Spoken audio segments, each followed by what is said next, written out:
Delimitation పైన మన రాష్ట్రం నుంచి కాంగ్రెస్ పార్టీ బీఆర్ఎస్ పార్టీ రెండు పార్టీలు కూడా పోటీలు పడి మాట్లాడడం వాళ్ళ యొక్క నిజ స్వరూపం మరొకసారి బయటపడింది. 16 నెలలుగా అధికారానికి దూరంగా ఉన్నటువంటి బీఆర్ఎస్ పార్టీ అధికారం కోసం తహతహలాడుతూ ఉన్నది. లేని సమస్యను ఈరోజు ఈ దేశంలో సృష్టించి భారతీయ జనతా పార్టీకి వ్యతిరేకంగా కేంద్ర ప్రభుత్వానికి వ్యతిరేకంగా నిర్వహించినటువంటి సమావేశానికి ఇద్దరు జతగట్టిపోవడం ఏదైతున్నదో వాళ్ళ యొక్క పాత బంధము ఈరోజు మరొకసారి బయటపడింది. అసలు నియోజకవర్గాలకు సంబంధించి పునర్విభజనకు అనుసరించాల్సినటువంటి విధి విధానాలు అది పార్లమెంట్లో కానీ క్యాబినెట్లో కానీ ఎక్కడ చర్చనే జరగలేదు. దానిపైన ఏ రకమైనటువంటి నిర్ణయం ఇంతవరకు కేంద్ర ప్రభుత్వము తీసుకొని లేదు. జనాభా సేకరణ ఇంకా ప్రారంభమే కాలేదు.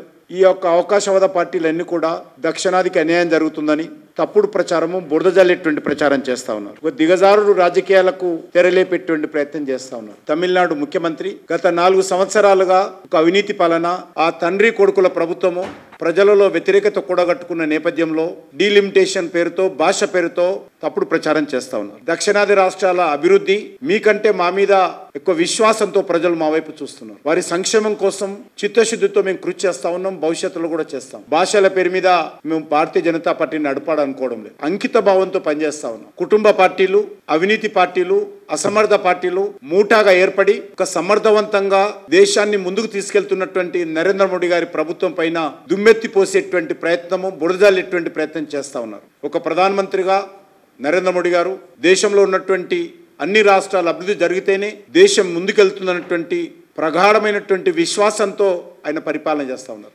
అసలు దీనిపైన ఏ రకమైనటువంటి ఆలోచన చేయకముందే ఏదో జరిగిపోతుందని, ఏదో అన్యాయం జరుగుతుందని రేవంత్ రెడ్డి, కేటీఆర్ ఒకే మీటింగ్ లో కూర్చొని మాట్లాడడం ఏదైతున్నదో ఇది పూర్తిగా వాస్తవ విరుద్ధమని సందర్భంగా మనవి చేస్తా ఉన్నాను.